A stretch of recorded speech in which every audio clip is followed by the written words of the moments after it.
कभी कभी हम जाने अनजाने में कुछ ऐसी गलतियां कर जाते हैं जिनका पछतावा हमें फिर बाद में होता रहता है। जब हम गलतियां करते हैं तब हम इस बात का बिल्कुल भी पता नहीं रखते हैं कि इस गलती से हमारे जीवन में आगे चलकर कोई प्रभाव भी पड़ सकता है। कभी कभी हमारी ज़्यादा अच्छाई भी हमारे दुख का कारण बन जाती है। हमें पता ही नहीं चलता है कि हम स्वयं ही अपने लिए खाई खोद रहे हैं। तो चलिए इस बात को इस कहानी के माध्यम से जानने की कोशिश करते हैं। इससे पहले कि आप इस कहानी के भावनाओं में खो जाएं, इस चैनल को सब्सक्राइब जरूर कर लीजिए। तो चलिए कहानी शुरू करते हैं। बात उस समय की है जब एक नगर में एक युवक रहता था। उस युवक का परिवार बहुत गरीब था।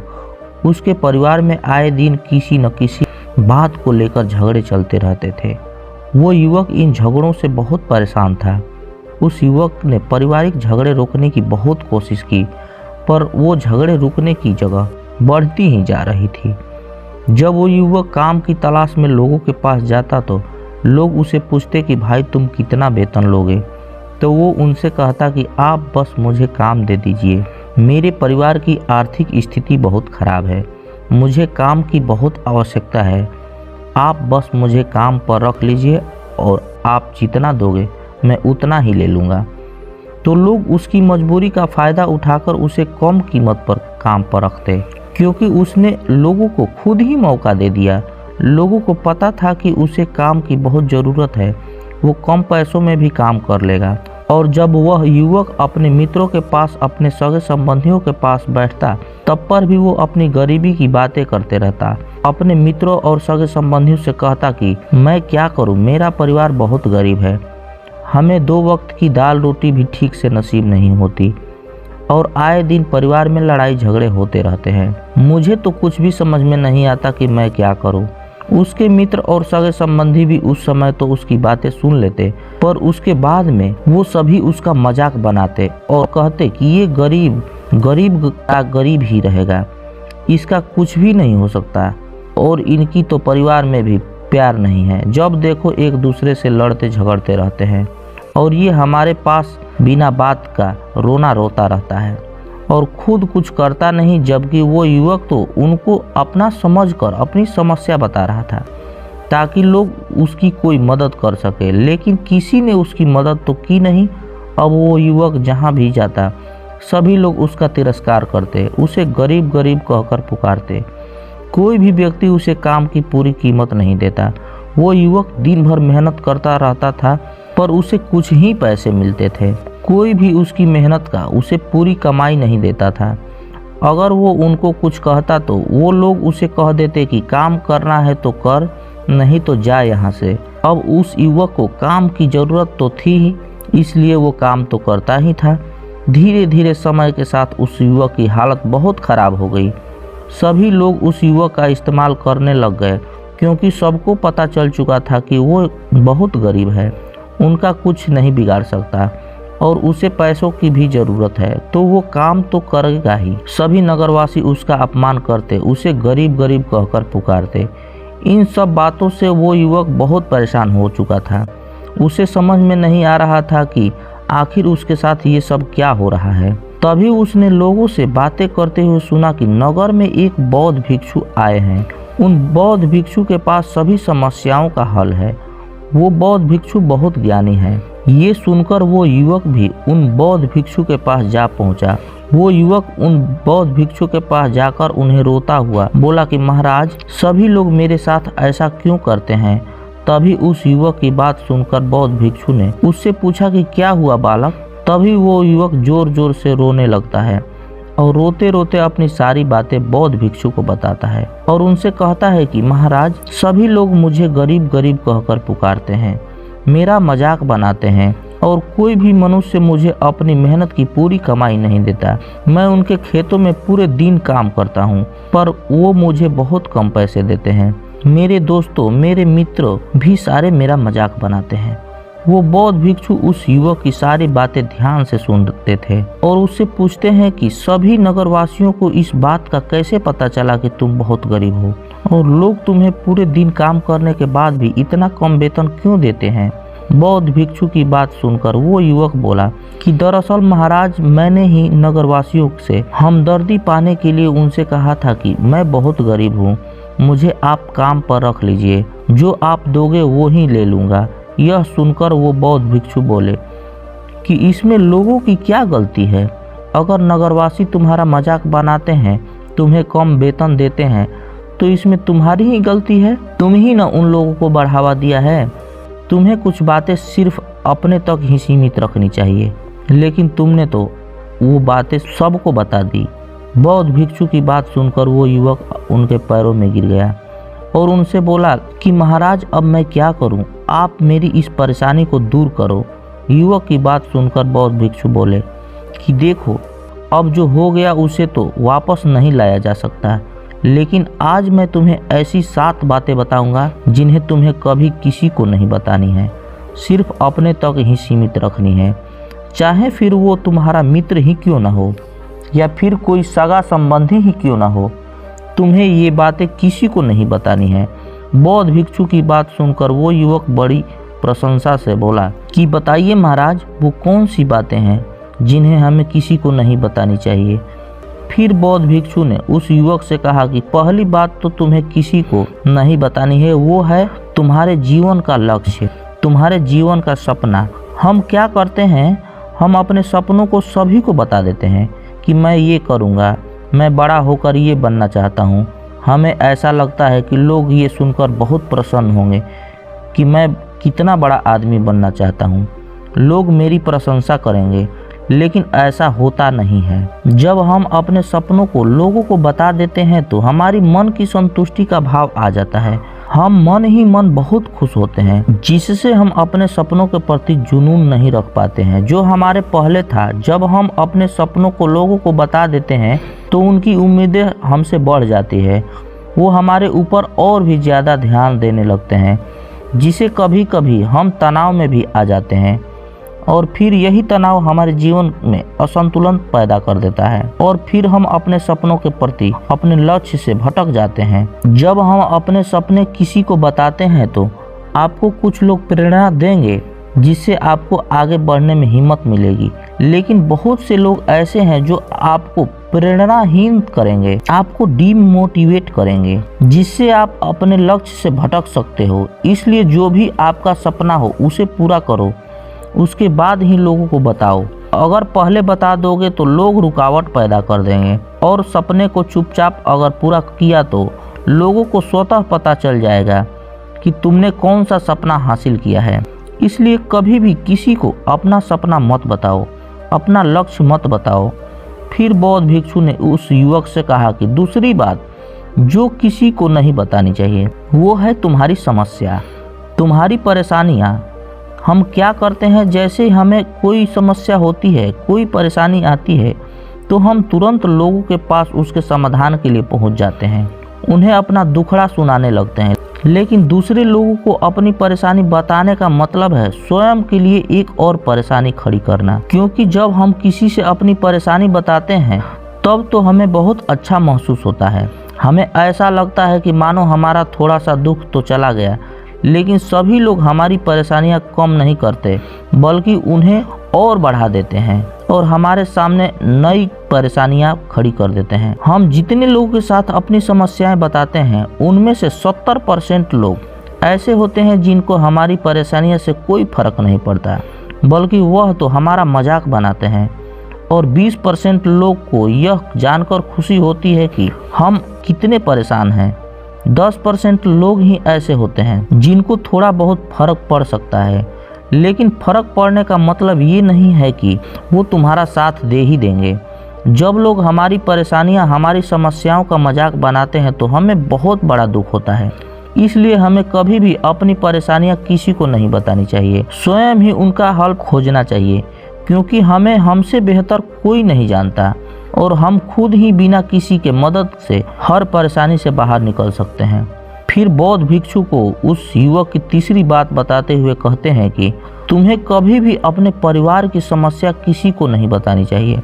हर परिवार में कोई ना कोई समस्या जरूर होती है, जहाँ सब लोग एक साथ रहते हैं तो कहासुनी हो ही जाती है। हमारे परिवार के साथ हमारे संबंध अच्छे हो या बुरे, हमें किसी को नहीं बतानी चाहिए। जब हम दूसरे को इसके बारे में बताते हैं तो लोग मजे लेकर तुम्हारी बातें सुनते हैं। उन्हें कोई फर्क नहीं पड़ता कि तुम कितनी परेशानी में हो, बल्कि वो लोग तो उन कमजोरियों का फायदा उठाने की कोशिश करेंगे। तुम्हें तुम्हारे परिवार की समस्याओं को आपस में ही अपने परिवार वालों से बात करके सुलझा लेनी चाहिए। तुम्हें दूसरे लोगों को बताने की जरूरत नहीं है। और जब हम अपनी और अपने परिवार की समस्याएं लोगों को बताने लगते हैं तो लोग हमें कमजोर समझने लगते हैं, हमारे बारे में सोचने लगते हैं कि ये तो कुछ नहीं कर पाएगा, ये अपने परिवार को नहीं संभाल सकता, तो इतनी छोटी छोटी बातों से परेशान हो रहा है, तो ये आगे चलकर जीवन में बड़ी बड़ी समस्याओं का सामना कैसे करेगा। हम तो लोगों को अपने परिवार की समस्याएं यह सोचकर बताते हैं कि ताकि वो हमारी मदद कर सके, लेकिन यह दुनिया बहुत मतलबी है। इस दुनिया में कोई आपका खास नहीं है।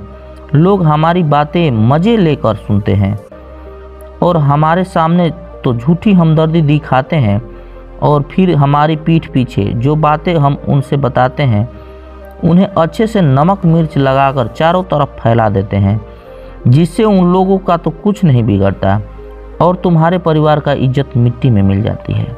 लोग तुम्हारे परिवार के बारे में तरह तरह की बातें बनाने लगते हैं, एक बात की 100 बात करने लगते हैं। जो बात नहीं हुई उस बात को भी नमक मिर्च लगाकर बताते हैं। इस दुनिया में घाव पर मरहम लगाने वाले तो कम हैं और नमक छिड़कने वाले बहुत ज़्यादा हैं। इसलिए कभी भी किसी को अपने परिवार की स्थितियों के बारे में नहीं बतानी चाहिए। फिर बौद्ध भिक्षु ने उस युवक को चौथी बात बताते हुए कहा कि तुम लोगों के सामने इस बात को कभी मत बताना कि तुम किन किन चीज़ों का मालिक हो या फिर तुम्हारे पास क्या क्या है। तुम तो लोगों को ऐसे ही अपने बारे में बताते हो कि तुम्हारे पास इतने बंगले हैं, इतना गाड़ी है, इतना धन है, ताकि लोग को पता चल सके, लेकिन तुम ये सोचकर उन्हें नहीं बता रहे हो कि तुम उन्हें नीचा दिखाने की कोशिश कर रहे हो। लेकिन लोग तुम्हारी बातों का गलत मतलब निकाल सकते हैं। वो ये सोच सकते हैं कि तुम उन्हें नीचा दिखाने के लिए ये सब बातें बता रहे हो और फिर वो तुमसे नफरत करने लगेंगे। उस समय तो वह कुछ नहीं बोलेंगे, लेकिन अंदर ही अंदर वो तुमसे नफरत करने लग जाएंगे और तुमसे दूर होने लग जाएंगे, तुम्हें गिराने की कोशिश करने लग जाएंगे। और हो सकता है कि तुम्हारी बातें सुनकर तुम्हारे पास इतना धन है ये जानकर कुछ लोग तुम्हारे से झूठे रिश्ते बना ले, तुमसे अपना मतलब भी निकलवा सकते हैं। इस दुनिया में ऐसे बहुत से मतलबी लोग हैं जो लोगों से बस धन पाने की चाहत में रिश्ता जोड़ते हैं। इसलिए तुम्हें अपना धन किसी को नहीं बतानी चाहिए। समय के खेल का किसी को पता नहीं। आज अच्छा है तो जरूरी नहीं कि कल भी अच्छा हो। मान लो आज तुम्हारे पास खूब धन दौलत है, लेकिन अगर कभी आपके पास नहीं रहे और आप लोगों से मदद मांगेंगे तो लोग आपकी मदद नहीं करेंगे, बल्कि ताने मारेंगे, आपसे कहेंगे कि तुम्हारे पास तो इतना धन था, कहाँ गया वो धन, तुम सच बोलते थे या झूठ मूठ का गुणगान करते रहते थे। और हमें अपनी धन दौलत के बात लोगों को सामने इसलिए भी नहीं बतानी चाहिए क्योंकि इस दुनिया में बहुत से ऐसे लोग हैं जिसके पास पीने के लिए स्वच्छ पानी नहीं है, वह गंदा पानी पीते हैं। उनके पास खाने के लिए 2 वक्त की रोटी भी नहीं है, जबकि तुम्हारे पास सब कुछ है। इसलिए कभी भी खुद से गरीब लोगों के सामने कभी भी अपने धन का दिखावा ना करें, हो सके तो उनकी मदद कर दें। फिर बौद्ध भिक्षु ने उस युवक को 5वीं बात बताते हुए कहा कि कभी भी अपनी सफलता का रहस्य किसी को मत बताना। हमने सफलता हासिल कैसे की ये बताना कोई गलत नहीं है। अगर कोई मनुष्य उससे सीखकर आगे बढ़ता है तो ये बहुत अच्छी बात है, लेकिन अधिकतर लोग क्या करते हैं, हमारे बताए गए रास्ते पर हूबहू चलना शुरू कर देते हैं और अगर वो हमारे बताए हुए रास्ते पर चलकर असफल हो जाते हैं तो फिर हमें वो दोष देने लगते हैं, जबकि हमने तो उनके अच्छाई के लिए बताया था, मगर वह हमें दोषी मानने लगते हैं और कहते हैं कि काश मैं इसकी बातों में नहीं आया होता, इसने तो मुझे गलत रास्ता बता दिया। जबकि सबके लिए सफलता एक ही तरीका का काम नहीं करता। जिस तरीके से तुम सफल हुए हो जरूरी नहीं कि वैसे ही किसी और को भी सफलता मिल जाए। इसलिए कभी भी किसी को अपनी सफलता का रहस्य मत बताओ। अगर वो मनुष्य सच में ही तुमसे सफलता का मार्ग जानने की कोशिश करे और उस कार्य में उसे बहुत लगन हो, दृढ़ संकल्पी हो कि नहीं मुझे तो कार्य करना ही है, तो तुम उसे जरूर बता सकते हो। लेकिन तुम आगे से कभी भी किसी को कुछ मत बताओ, नहीं तो वो लोग असफल रहे तो तुम्हें ही दोषी मानने लगेंगे। उन लोगों को इस बात से कोई फर्क नहीं पड़ता कि तुम उनके लिए अच्छा कर रहे हो। वो असफल होने पर तुमसे ही घृणा करने लगेंगे, तुम्हें भला बुरा बोलने लगेंगे। इसलिए कभी किसी को कुछ मत बताओ। फिर बौद्ध भिक्षु ने उस युवक को छठवीं बात बताते हुए कहा, अगर तुम किसी की मदद करते हो तो उस मदद को लोगों को सामने मत बताओ, क्योंकि इस दुनिया में बहुत से लोग गरीब हैं जिनको हमारी दया दान की आवश्यकता है। लेकिन अगर तुम उस गरीब लोगों की मदद करते हो ताकि लोग आपकी तारीफ करें, तो आपको अच्छी नज़रों से देखें, समाज में आपका नाम हो, तो ऐसा दिखावा कभी मत करो। जबकि तुम्हें लोगों की मदद इसलिए नहीं करनी चाहिए कि दूसरे लोग आपकी तारीफ करें, बल्कि आपको लोगों की मदद सच्चे हृदय से बिना किसी को बताए करनी चाहिए, क्योंकि यही मदद आपको अंदर से शांति प्रदान करती है। जब तुम किसी जरूरतमंद की सहायता करते हो तो तुम्हें अंदर ही अंदर एक अलग ही आनंद की अनुभूति होती है। लेकिन अगर तुम किसी जरूरतमंद की सहायता बस दिखावे के लिए करते हो तो कुछ पल के लिए तो तुम दूसरों की नज़र में अच्छे बन जाओगे, लेकिन तुम कभी भी आत्मसंतुष्टि प्राप्त नहीं कर पाओगे। फिर बौद्ध भिक्षु उस युवक को सातवीं एवं अंतिम बात बताते हुए कहते हैं कि कभी भी अपनी आमदनी का जिक्र दूसरों के सामने मत करो, क्योंकि ये एक ऐसी बात है जिसे हमें हमेशा अपने परिवार तक सीमित रखनी चाहिए। अपने मित्रों या अपने सगे संबंधियों को कभी अपनी आमदनी मत बताओ।